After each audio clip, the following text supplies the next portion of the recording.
Buenas tardes y bienvenidos a este acto de la Cátedra Federico García Lorca, que se enmarca en un ciclo más general sobre la memoria democrática y, en particular, sobre la figura de Manuel Azaña.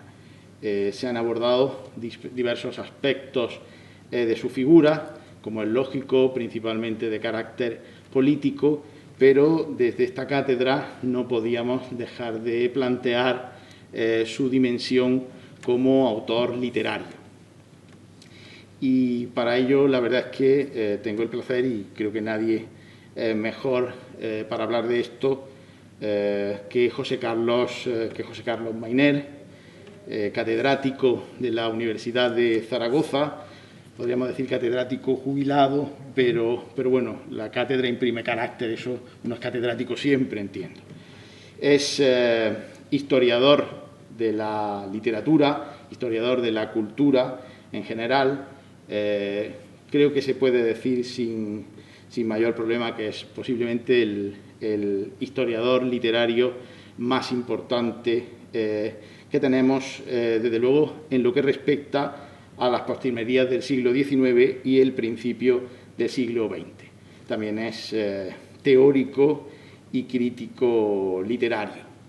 Entre su extensísima producción académica, intelectual y divulgativa, que es verdaderamente inabarcable, ni siquiera me voy a referir a sus artículos académicos, creo que basta hablar simplemente de sus libros para que puedan hacerse una idea, aunque por otra parte estoy seguro de que ya conocen esta dimensión. Bueno, baste con decir, y creo que esto es significativo, a veces una anécdota puede cifrar toda una trayectoria. No sé si a lo mejor ya está cansado de la anécdota, pero imagino que no, porque es realmente significativo que le debemos a él. Es el acuñador de la expresión que ha hecho fortuna, la Edad de Plata, para referirse a los escritores de comienzos del siglo XX en España y, bueno, particularmente, o cuyo núcleo sería la generación del 27. Y esto lo hace en un libro señero que se denomina justamente La Edad de Plata, 1902-1931, que después se reeditó, ampliado, extendiéndose al periodo, el estudio hasta el año 39. En ese sentido, como digo, y sin ánimo de ser exhaustivo, pues encontramos títulos como Falange y Literatura. Verán que dan cuenta efectivamente de esta labor principal de historiador de la literatura. Literatura y pequeña burguesía en España, 1890-1950. Historia, literatura, sociedad. La doma de la quimera, ensayos sobre nacionalismo y cultura. La corona hecha trizas, 1930-1960, una literatura en crisis. De posguerra, 1951-1990. Si se fijan, siempre, en este caso, en los libros que estoy mencionando, pues eso, ese intento de abarcar y de comprender periodos. La escritura desatada, el mundo de las novelas. La filología en el purgatorio, los estudios literarios en torno a 1950, tramas, libros, nombres para entender la literatura española, 1944-2000, años de vísperas, la vida en la cultura española, del 31 al 39, Moradores de Sansueña, lecturas cervantinas de los exiliados republicanos de 1939, como digo, entre muchos otros. Inauguró una colección muy interesante de biografías titulada Españoles eminentes, con la biografía de Pío Baroja, y como labor de historiador y divulgador propiamente dicho de la literatura no solo española e hispanoamericana, encontramos el Atlas de Literatura Hispanoamericana, la historia mínima de la literatura española, una breve historia de la literatura española escrita junto con Carlos Alvar y Rosa Navarro, y, bueno, una obra verdaderamente magna y sobresaliente como es la Historia de la literatura española, publicada por la editorial Crítica en 9 volúmenes, de la que él es director y supervisor, además de autor del tomo sexto, Modernidad y Nacionalismo, de 1900 a 1939. Como editor literario estuvo a su cargo pues, la que ya hoy día es mítica colección de obras completas de Pío Baroja en 16 volúmenes, publicada por Círculo de Lectores y Galaxia Gutenberg, y aparte ha editado obras de Wenceslao Fernández Flores, Max Aub, Galdós, Ayala, Valle Inclán, Antonio Machado, o, por ejemplo, es el autor del prólogo introductorio a la poesía completa, al menos hasta la fecha. Ya falta el libro No puede ser así, breve historia del mundo, de Luis García Montero.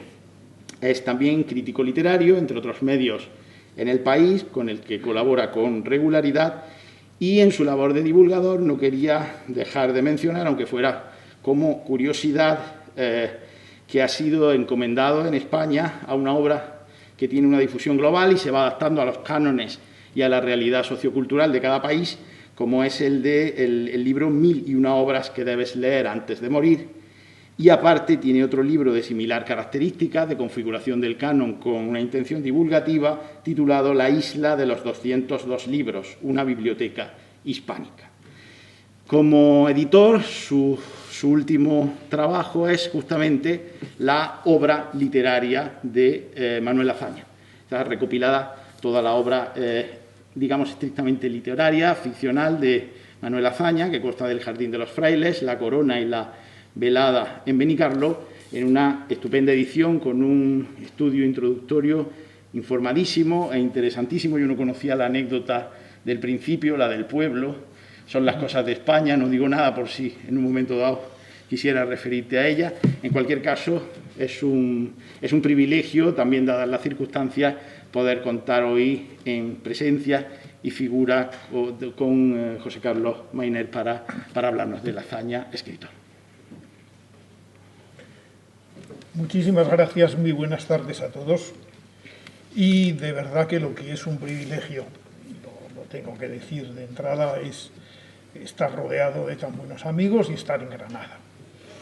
Aunque sea en unas fechas tan poco propicias para cualquier cosa, y aunque en estos momentos lo mejor que podamos desear todos pues es que las cosas vayan un poquitín mejor en este año que empieza y que no lo sea en vano. Es un honor, vuelvo a repetir, el estar aquí, pero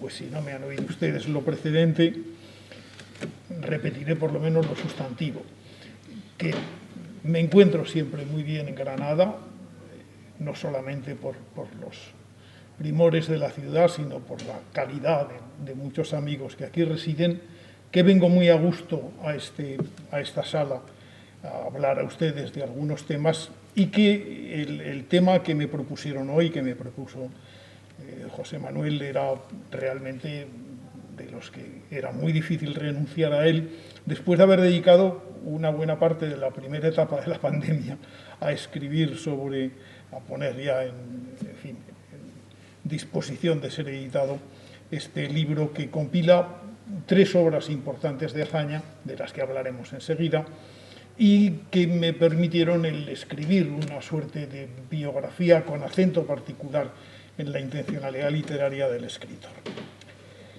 Bueno, el título que he puesto a la conferencia, El escritor Manuel Azaña, puede parecer incluso un poco sorprendente, pero es que Manuel Azaña es fundamentalmente el político. Si dijera el político Manuel Azaña, nadie seguramente tendría nada que decir. Pero el escritor Manuel Azaña es, de hecho, un descubrimiento reciente. Se sabía que Azaña había escrito libros. Había, entre las muchas leyendas negras que arrastra la figura de Azaña, todavía vigentes en algún caso, pero vamos, afortunadamente cada vez menos frecuentes, estaba aquella perversa frase de Unamuno que le tildaba de escritor sin lectores, ciertamente que nunca tuvo muchos, y que atribuía a esa falta de lectores, a esa falta de repercusión, pues algunos de sus rasgos de carácter, el radicalismo, la desconfianza, etcétera, que parecían aureolar al personaje. En realidad, quien descubrió, quien puso ante nuestros ojos en los años finales de los años 60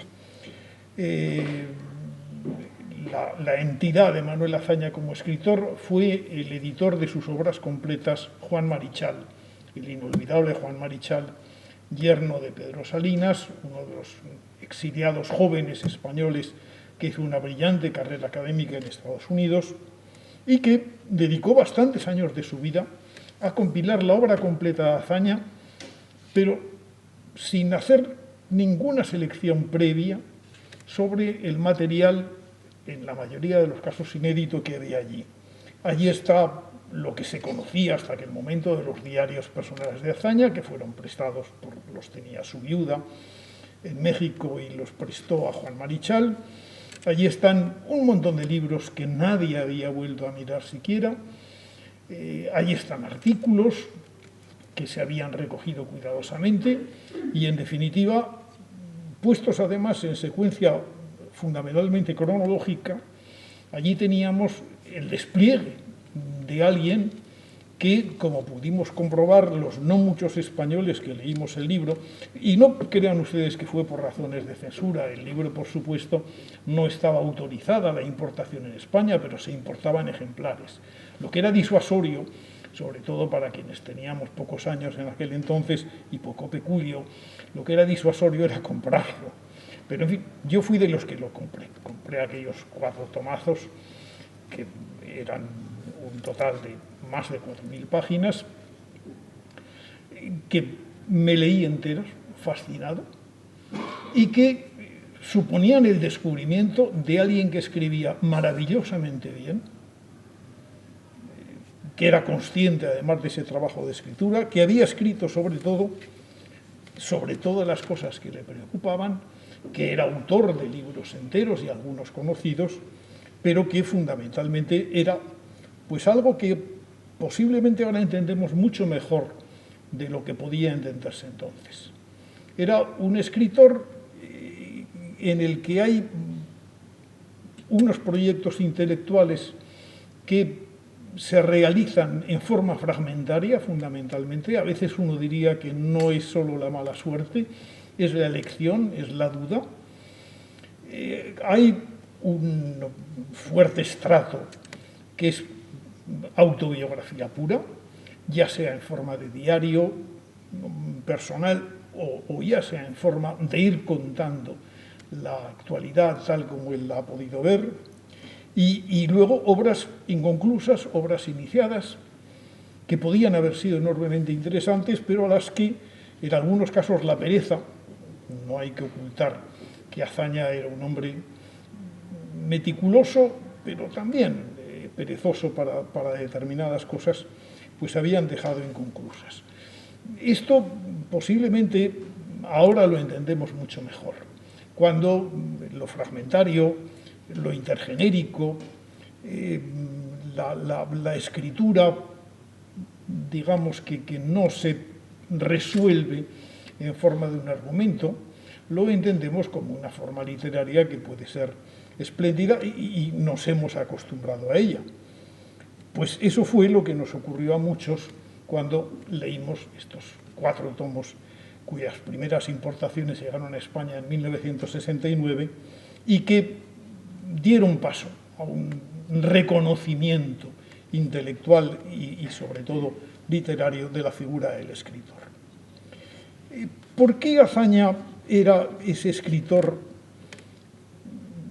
fundamentalmente dado a lo personal, que colgaba las obras que no le gustaban o que no tenía tiempo para hacerlas o que se habían cruzado con otro destino? Es decir, ¿por qué es un escritor esencialmente fragmentario y en muchos casos un escritor de obras incompletas?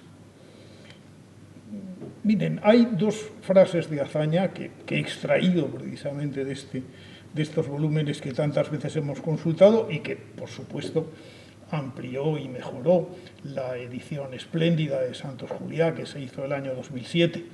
y que pudo aprovechar toda una serie de descubrimientos fortuitos que se habían hecho de textos de Azaña, que se integraron, pero que se integraron ocupando los lugares que ya de algún modo la obra de Juan Marichal había previsto previamente. Pues de todo ese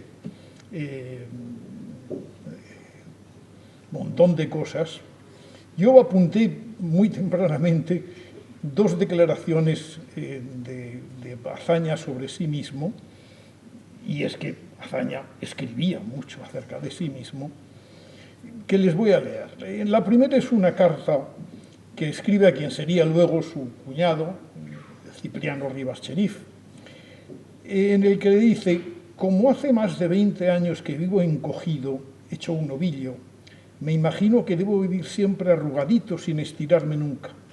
Algunas veces me ha parecido que me estiraba, que iba a nacer, pero luego resultaba que yo no nacía. Opino que voy a morirme nonato. Evidentemente Azaña se refería en este caso a su figura de escritor, pero a su vocación de escritor, que la había, pero indudablemente se refería y prevenía y se defendía indiscutiblemente y pedía permiso para ser así de otras muchas cosas que formaban parte de su vida, de una cierta desidia a veces, de una cierta pereza de seguir, de una voluntad intermitente de hacer las cosas, entre otras cosas porque su vocación no era clara y su descontento era mucho. Azaña profesionalmente era un triunfador. Hizo unas oposiciones a la administración civil del Estado que dieron como resultado el que Azaña fuera lo que se llamaba un letrado un letrado administrativo, pero en realidad era lo que corresponde actualmente a un abogado del Estado. Y los honorarios de Azaña anduvieron siempre en la cifra más alta de los que daba el Estado español en aquel momento. Es decir, Azaña no tenía problemas por ese lado. No era tampoco un trabajo tan abrumador como para que no le sobrara tiempo para escribir y que le sobrara tiempo para iniciar la otra gran vocación de su vida, la vocación política. Nunca supo muy bien cuál le gustaba más. La otra frase que yo había elegido es una frase que viene en sus diarios, los que corresponden al año 1927. Luego veremos que este año famoso fue para Azaña un momento de reconocimientos, pero también salía Azaña de una época que no había sido nada fácil en su vida. Él cuenta en una anotación de sus diarios del año 27 que acaba de encontrarse, era habitual, porque eran contertulios ambos, con Pedro Salinas, y Pedro Salinas le ha hecho un gran elogio de El jardín de los frailes, de la novelita que había publicado en 1926. Y digamos que a contrapelo de aquel elogio de Salinas, Azaña se dice a sí mismo: muchas veces he pensado que yo valgo más para la política que para la literatura, y que eso depende quizá de una disposición realística que hay en mí, que tiene dos formas. Una que consiste en ver las cuestiones tal como verdaderamente se plantean, desterrando de mis juicios la influencia de los deseos y la imaginación, y la otra es la comezón programática, el desasosiego organizador, un rigorismo puntual que exige que cada cosa a mi cargo esté como debe estar. Me da la impresión de que la Azaña que escribía esta frase formulaba más bien un ideal de actitud y de comportamiento, pero que en el fondo de su corazón, incluso confesándose a sí mismo en un diario, Azaña sabía perfectamente que era bastante más cierto aquella frase jocosa, aquellas frases jocosas que había deslizado en la carta de unos años antes a su futuro, entonces todavía cuñado, Cipriano Rivas Cherif. La personalidad de Azaña aflora en la vida española en unos años de cambio de actitudes en la vida intelectual. Quizá una de las cosas para que de forma inmediata sirve buena parte de la literatura y de las notaciones de Azaña es para darnos cuenta de que ha cambiado toda una actitud. Por ejemplo, en 1911, utilizando un seudónimo que utilizó bastantes veces, Martín Piñol, escribe en el brillante arranque de su artículo Un vistazo a una obra de juventud, y que se refiere no a la juventud suya, sino a la de la generación que le ha precedido, dice: éramos tan pobres moralmente y estábamos tan tristes allá por los días que siguieron a 1898, que hasta la gente moza, innovadora y audaz se le inoculó el virus pernicioso del desengaño. Nos vestimos todos de luto e hicimos del dolor un pedestal. Resucitó la lírica en prosa y en verso. Un aluvión de confesiones, intimidades, dietarios cayó sobre los más apercibidos. Quieras que no, hubimos de enterarnos de las mórbidas reconditeces de toda alma desolada, egolatría y exhibicionismo. He aquí los grandes móviles de una generación. Los más apáticos se titularon decadentes, los más irritables, iconoclastas. Habían cambiado las cosas, evidentemente. Aquel mundo lo describiría poco después en una suerte de ataque programado y que duró unos cuantos años al concepto mismo y a la significación de la llamada generación del 98. Lo había hecho en varias ocasiones, por ejemplo, en el artículo Todavía el 98, publicado en 1923, escribía que desde entonces, desde el 98, corre por cierta la especie de que ser español es una excusa de la impotencia. Fernando Osorio, el protagonista de la novela barogiana Camino de Perfección, y Antonio Azorín son dos gatex que le echan la culpa a la raza. A los principiantes de la generación del 98, el tema de la decadencia nacional les sirvió de cebo para su lirismo, y una ligera excursión por las literaturas contiguas a la nuestra probaría tal vez que su caso fue mucho menos nacional de lo que ellos pensaron, que navegaban por la corriente de la egolatría y el antipatriotismo desencadenada en otros climas. Es curioso que Azaña, claro que vive una contingencia en torno a 1910 que cambia. Posiblemente cambia lo que había de indisciplina, lo que había de queja sistemática, pero no de construcción intelectual sólida, por supuesto, o por lo menos él pretendía cambiarlo, pero cambia también el ambiente.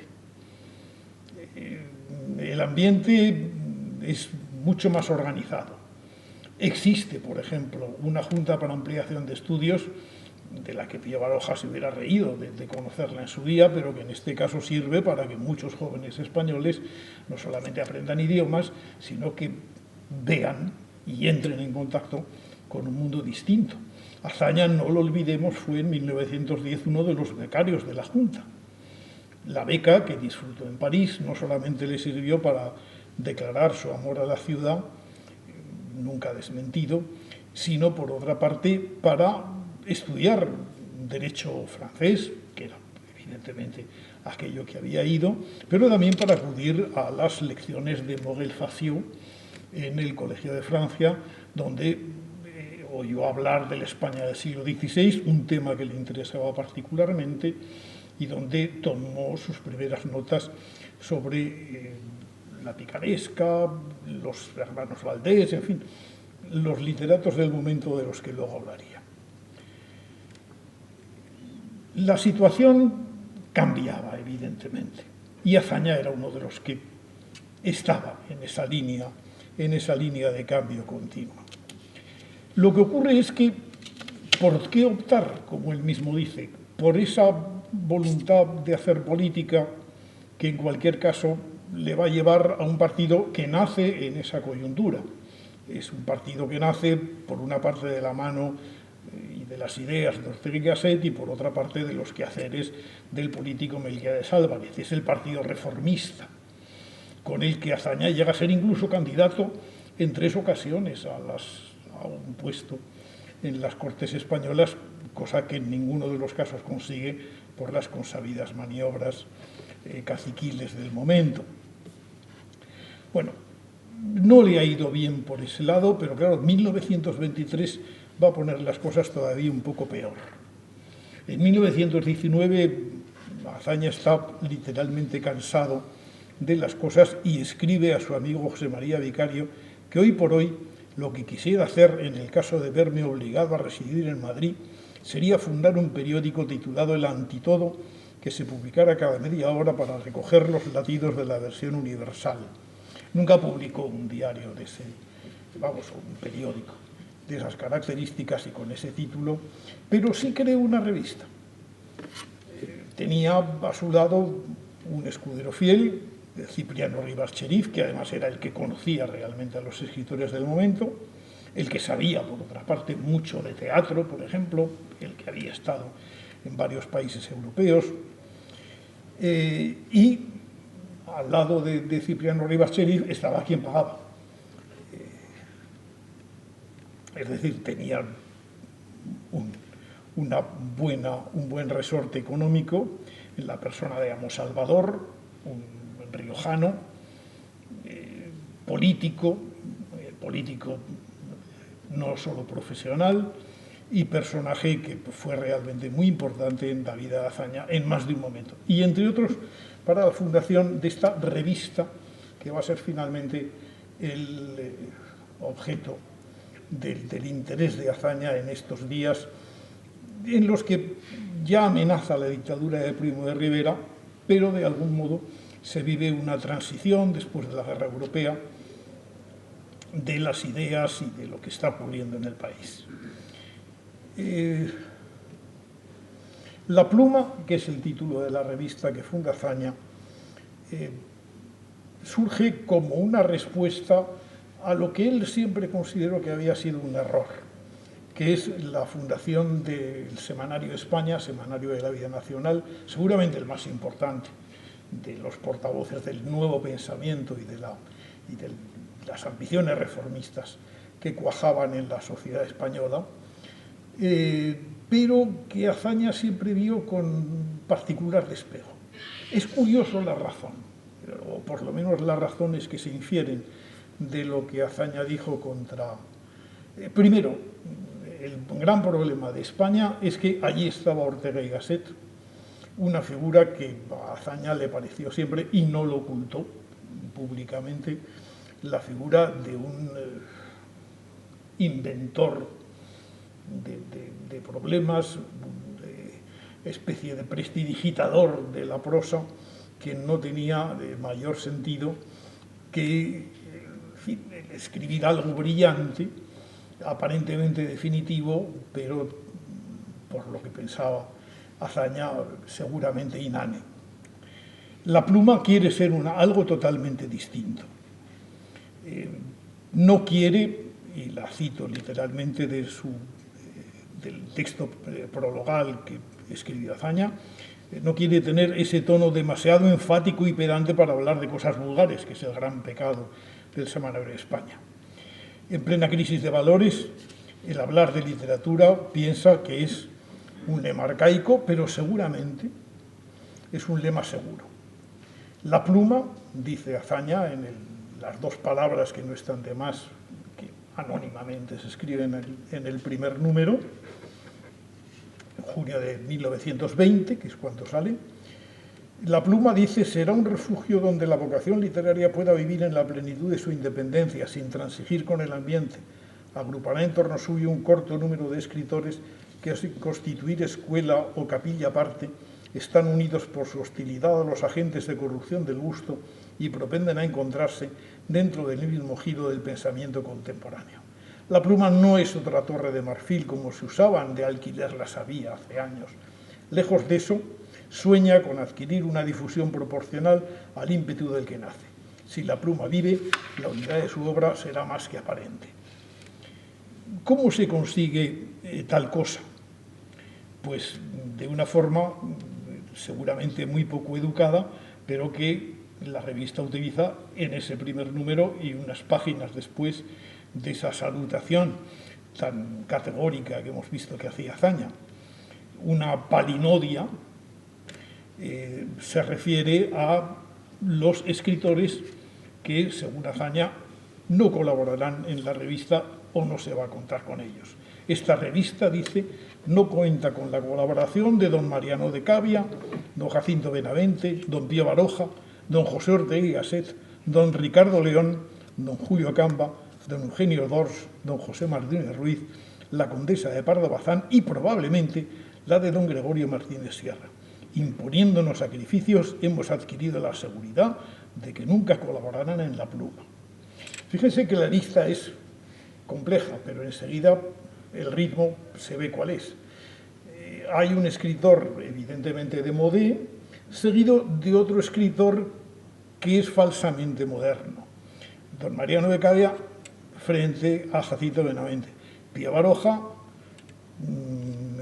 y Ricardo León, Eugenio Dors o José Martínez Ruiz y José Ortega y Gasset. Es decir, hay una especie de ten con ten, pero claramente es evidente que lo que Azaña no quiere son escritores cuyo compromiso no sea realmente serio, por supuesto escritores que sean reminiscentes de costumbres y de prácticas literarias anteriores y ya sobrepasadas, y que los suyos son otros. ¿Quiénes son los suyos? Hombre, la pluma contribuye poderosamente, por ejemplo, a realzar, recuerdo un par de reseñas del propio Azaña al respecto, la figura de Ramón Pérez de Ayala, que no sentía mucha simpatía por Azaña, pero que sin embargo, por una vez, era correspondido de otra manera. En las mismas condiciones estaba, por ejemplo, Ramón Gómez de la Serna. Cosa extrañísima, pero sin embargo es un escritor que tiene abiertas las páginas y la colaboración desde un principio, y ahí es donde se publica en la revista, seriadas a lo largo de varios números, sus novelas El novelista y La quinta de Palmira, nada menos. Pero sobre todo el que más está es Valle Inclán. Azaña contribuye, y de una forma decisiva, a convertir a Valle Inclán en el gran escritor español. Por supuesto, el Valle Inclán al que Azaña admira y al que se refiere es ese Valle Inclán que nació un poco de las cenizas de sí mismo después de haber escrito la guerra carlista y haber iniciado la etapa esperpéntica. De hecho, le publica Farsa y licencia de la reina castiza, Divinas palabras y fragmentos de Luces de Bohemia. Y en el número 32, que fue el penúltimo de la publicación, en enero del año 23, se construyó un número de homenaje en el que escribieron artículos espléndidos Pérez de Ayala, Enrique Díaz Canedo, Andrenio, Salvador de Madariaga, Corpus Barba y Jorge Guillén. Es decir, una escala de valores que realmente colocó a Valle Inclán. A ese Valle Inclán que había tenido siempre el recelo de sus compañeros de edad, pero que encuentra un público y unos entusiastas en gente que tiene 10 o 15 años menos que él. Azaña hizo,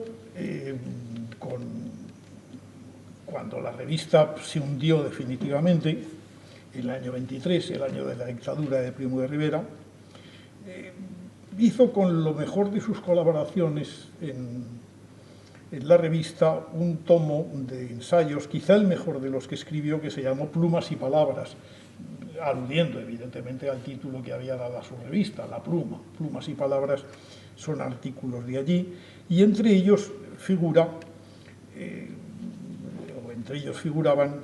los primeros tomos o las primeras entregas de la novela, digamos novela entre paréntesis porque nunca, o entre comillas, porque nunca dejó muy claro su estatuto el propio Azaña, El Jardín de los Frailes. El Jardín de los Frailes se publica, Azaña la publica en 1926, finales de 1926, con lo cual el libro sale a la venta y tiene fecha de 1927, y es la primera obra importante de Azaña. Había nacido, los 13 primeros capítulos se publicaron a lo largo de la revista La Pluma, pero ciertamente Azaña debió tener por una vez en su vida no esa sensación de fracaso precoz que tenía muchas veces, sino la idea de que aquello había que terminarlo, escribirlo y convertirlo en una novela.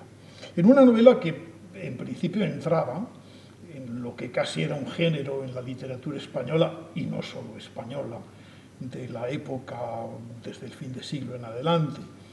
Es esa literatura autobiográfica, esa autobiografía de juventud, o incluso de la última etapa de la niñez, en la que van surgiendo las resistencias de la vida juvenil, a las imposiciones del tiempo. Eso que había nacido de algún modo en la literatura romántica alemana, pues es algo que se prolonga en la literatura finesecular, que se convierte casi en un género. Está en Azorín, Las confesiones de un pequeño filósofo, está en Baroja, Juventud de Golatría, etc. Y, por supuesto, el propio Azaña lo da en El jardín de los frailes. Como todos saben, El jardín de los frailes habla de la estancia adolescente, bueno, un niño que ya no lo ves tanto cuando llega allí, y luego un adolescente que estudia los últimos años de bachillerato y la entera carrera de Derecho en el Colegio María Cristina del Escorial, dirigido por los padres agustinos. El libro no son unas memorias estrictamente, es un libro en el que ensayo y memorias se rozan, conviven de algún modo, donde tampoco hay un orden claro de las cosas, pero sí una temática muy evidente, y donde se trata de plantear los dos grandes problemas de los que Azaña tenía la urgencia de salir, y parece que había logrado salir cuando en 1898 acaba sus estudios.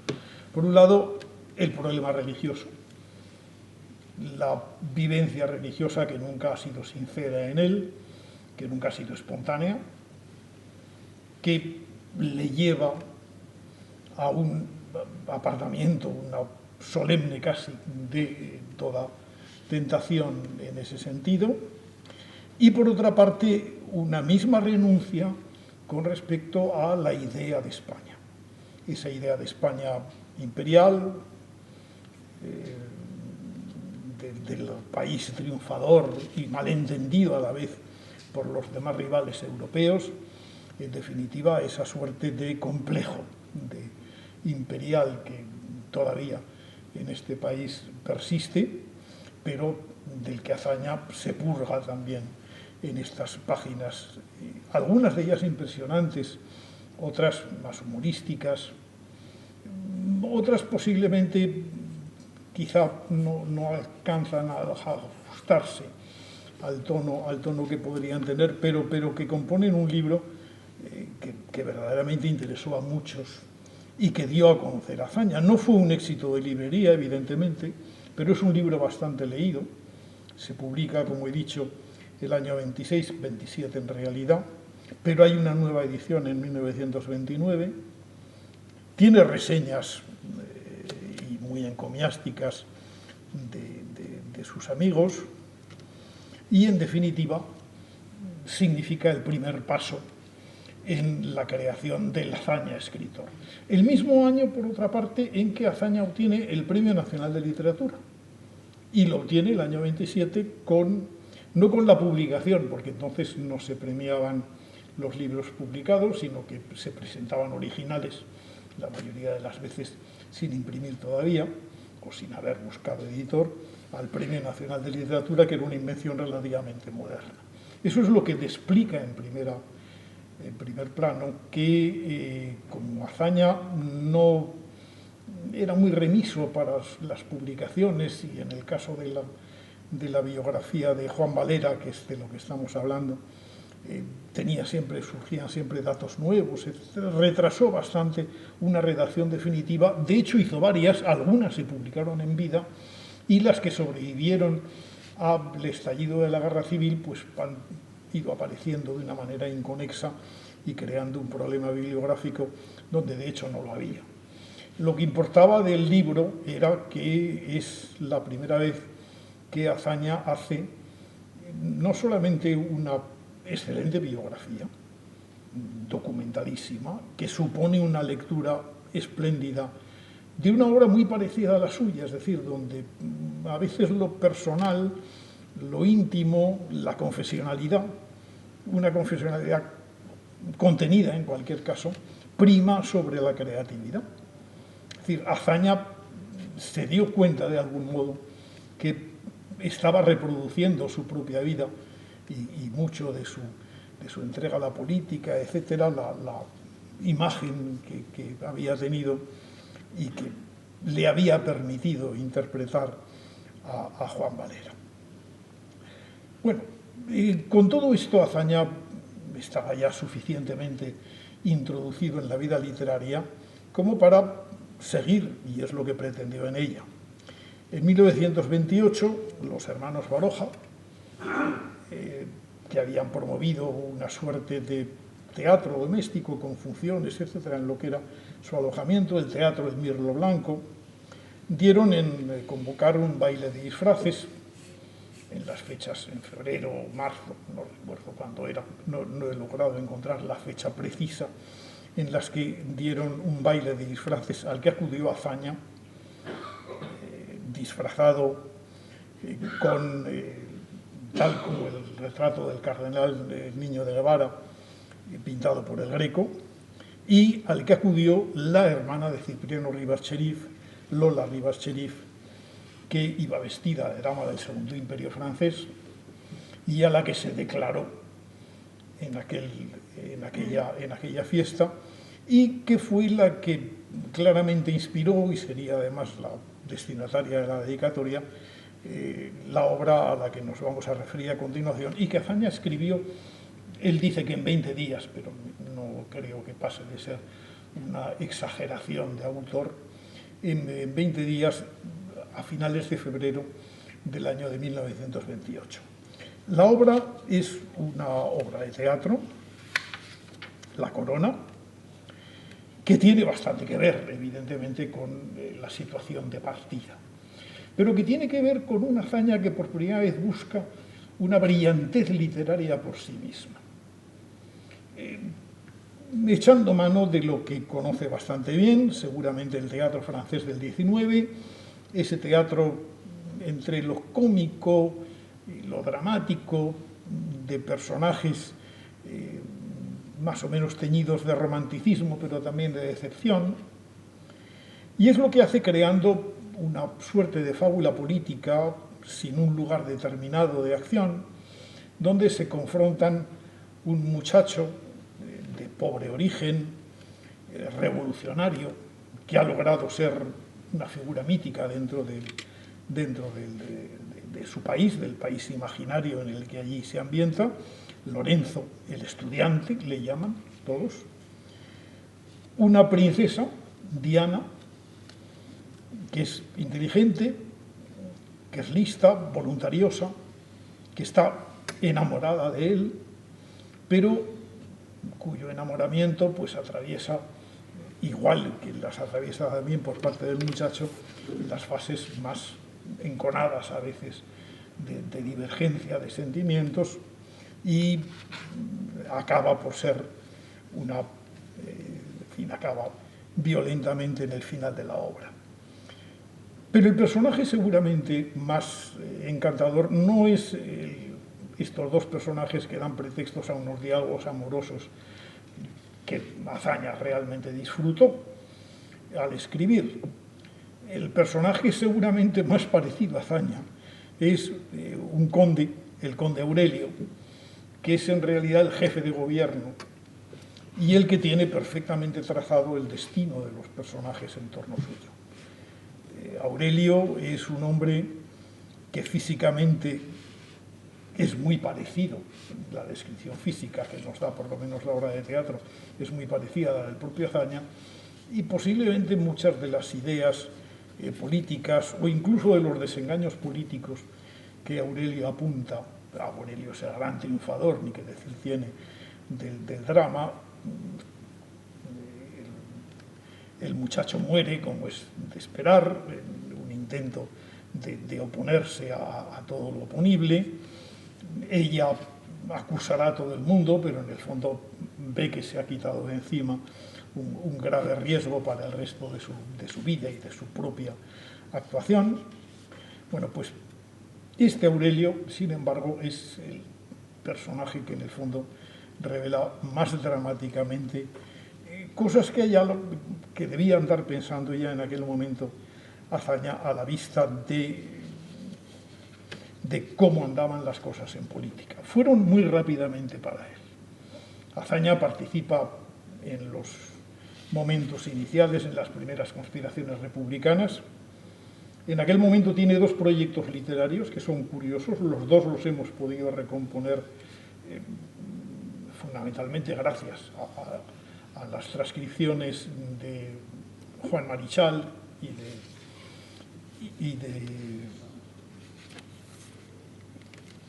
y del historiador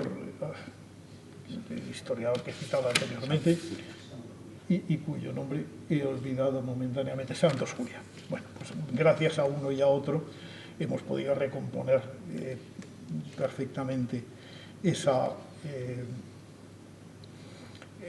trayectoria de dos novelas. Una es El viaje de Hipólito y otra es Fresdeval. Nacen prácticamente unidas.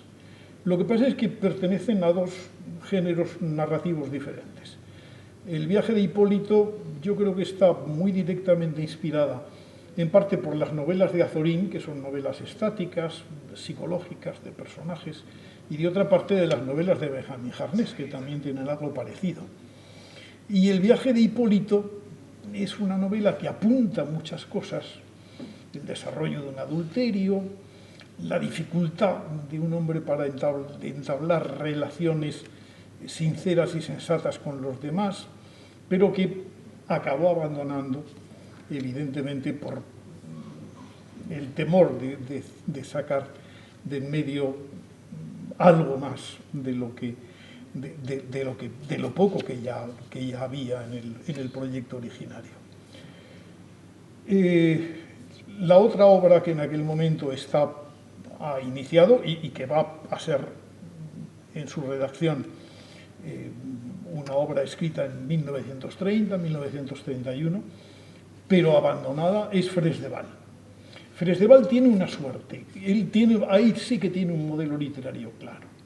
Ramón del Valle Inclán acaba de publicar la trilogía, ha iniciado ya la trilogía de su última trilogía, y ese es el modelo de narración histórica, de narración que permite una descripción del ambiente, pero también, por otra parte, la intromisión de personajes históricos junto a personajes imaginarios, que es lo que en definitiva pretende hacer Fresdeval. Fresdeval es la idea de narrar la realidad de la ciudad natal de Manuel Azaña, de Alcalá de Henares, y narrarla a través de esa historia familiar que él divide en dos familias, los Budia y los Anguix. Los Anguix es, digamos, la parte con pretensiones nobiliarias, en cierto modo, de la familia.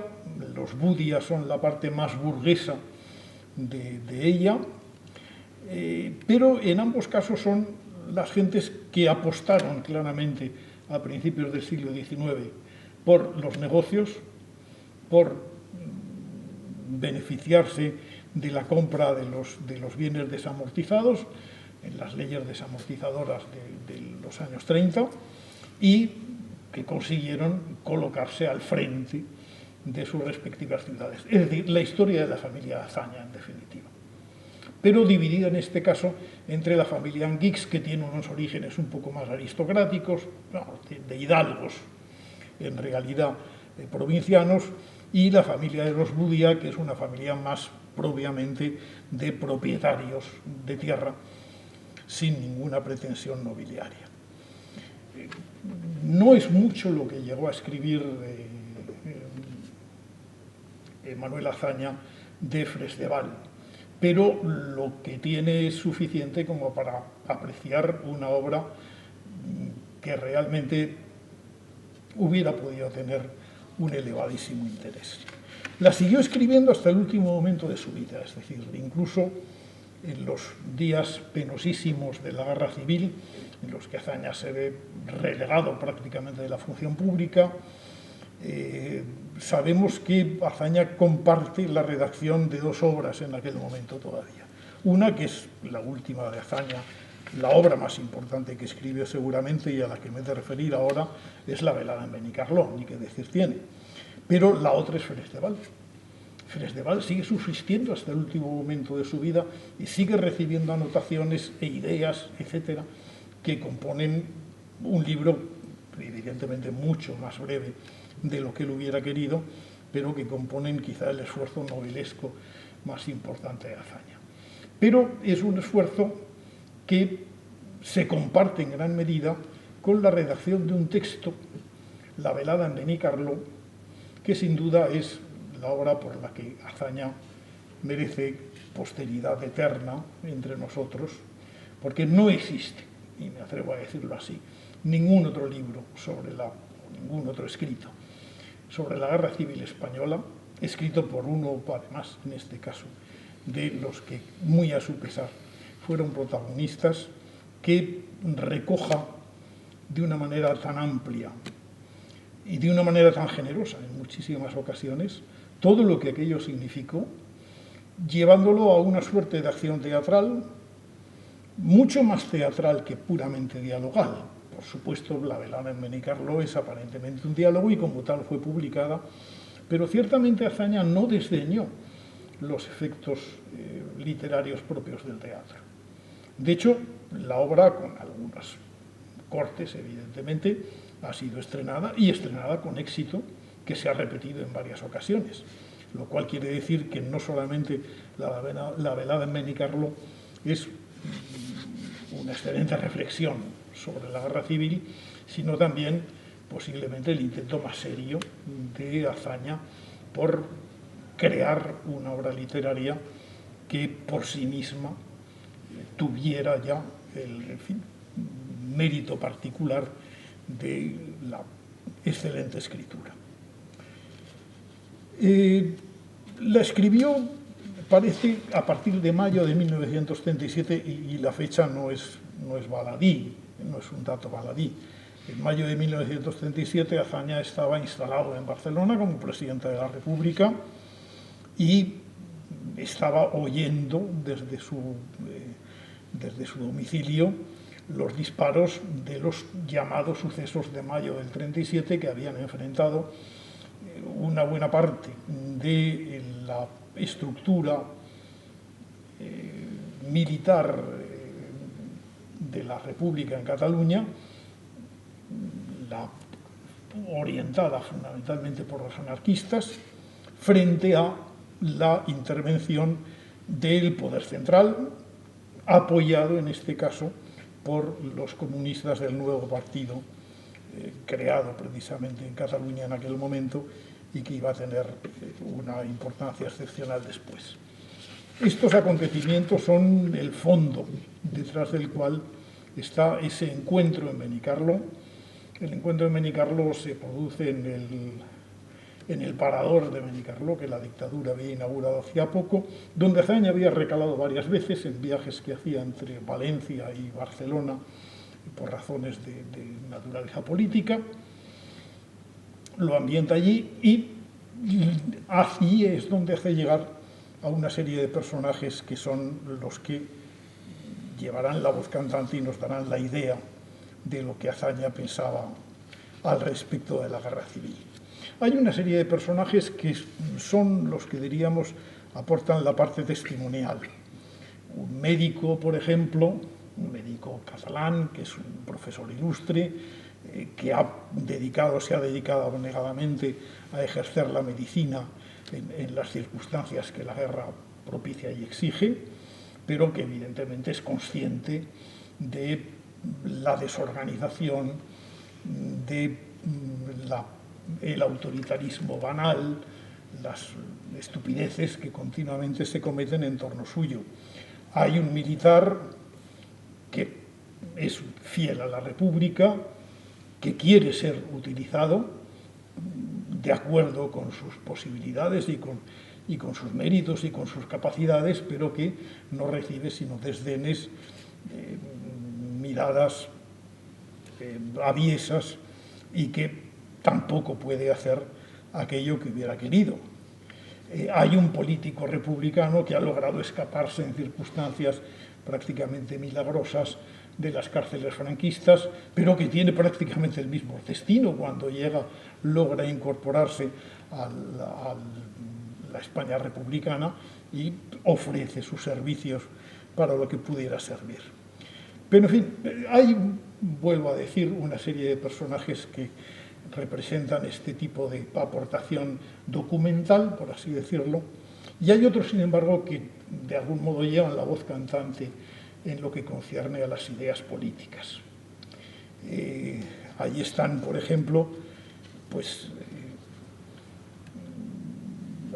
un exministro, Garcés, que en buena medida se identifica al menos con una parte de Azaña, un profesor de historia formado en Estados Unidos, que ha sido profesor en la Universidad de Uppsala y en otros muchos lugares, que se llama el doctor Morales. Seguramente entre Morales y Garcés comparten la doble personalidad de Azaña.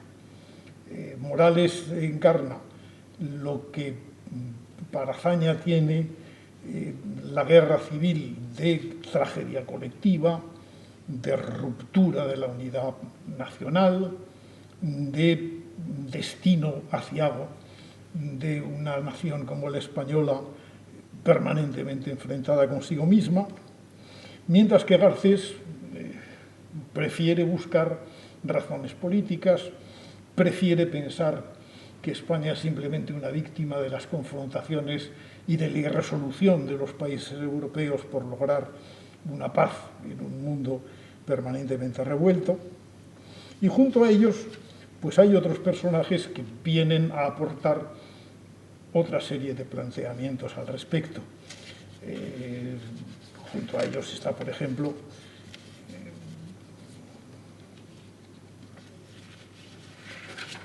hemos citado a Morales y, por supuesto, a Morales y a Garcés, pero junto a ellos hay, pues, un político que ha sido católico, que ha sido maurista incluso, Marón, y hay dos representantes de las dos facciones más significativas del Partido Socialista en aquel momento, la más revolucionaria y la más cercana a una socialdemocracia, que seguramente es muy fácil decir que eran Prieto el uno, el socialdemócrata, y el otro, el Largo Caballero, era el socialista radical. Pero posiblemente el juego que hay de no descalificar a ninguno y de dejar que de algún modo el más radical sea el que incluso crece en magnitud como personaje después, pues no deja de ser significativo. Bueno, esta obra supone, entre otras muchas cosas, un enorme análisis de la sociedad española que hizo la guerra civil. Hay muchas cosas que están aquí.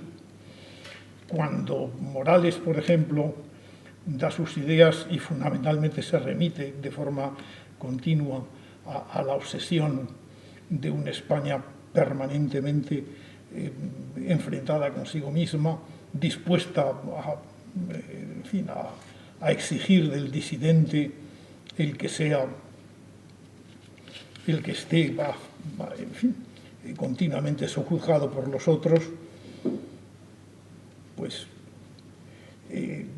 Azaña piensa en aquel momento en algo que otros le critican, esa especie de obsesión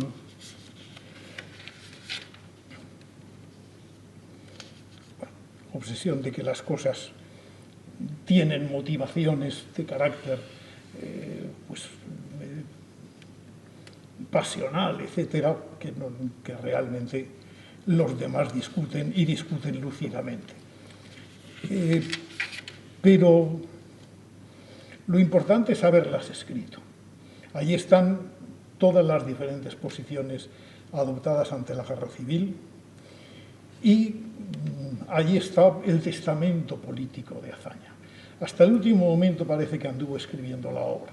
La obra se edita en 1939, Azaña logró ver la primera edición, que no fue, por cierto, la edición española que publicó Losada ese mismo año 39, sino la traducción francesa que había hecho el hispanista Jean Camp, la primera que salió, y donde Azaña hizo las primeras correcciones que luego se incorporarían al libro.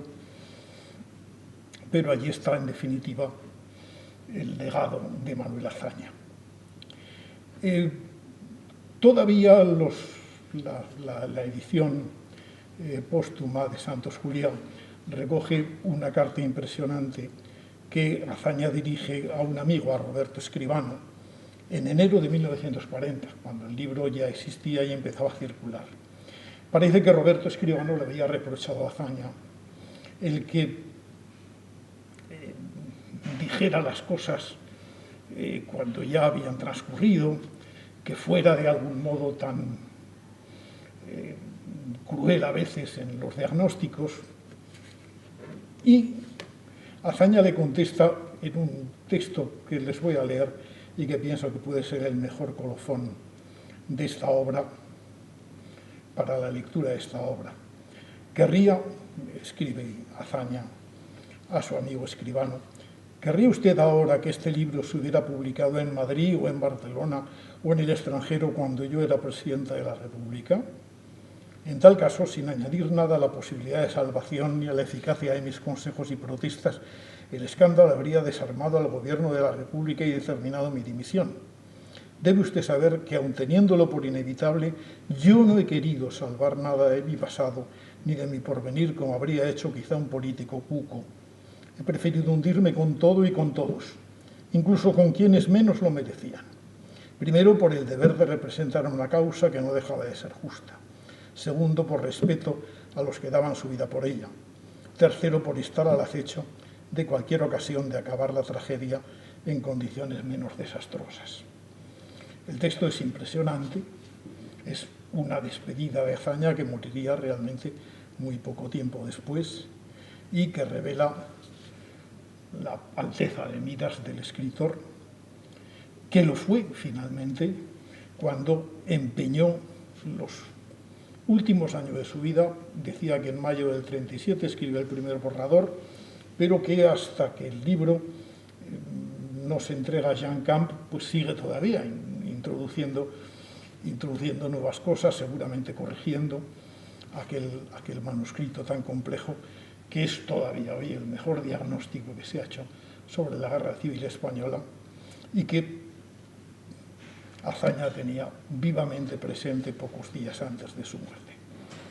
Muchísimas gracias.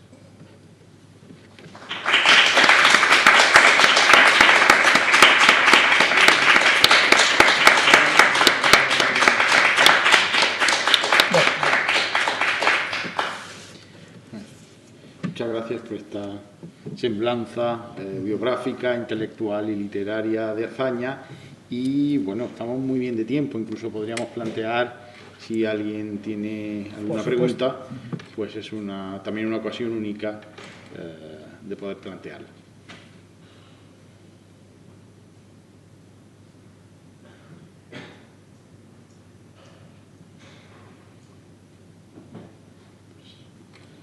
Parece que no hay ninguna pregunta, pues damos por concluido el acto. Agradezco de nuevo la presencia del profesor Maynet y, por supuesto, también la de ustedes, y les emplazo pues al próximo acto. Muchas gracias. Gracias.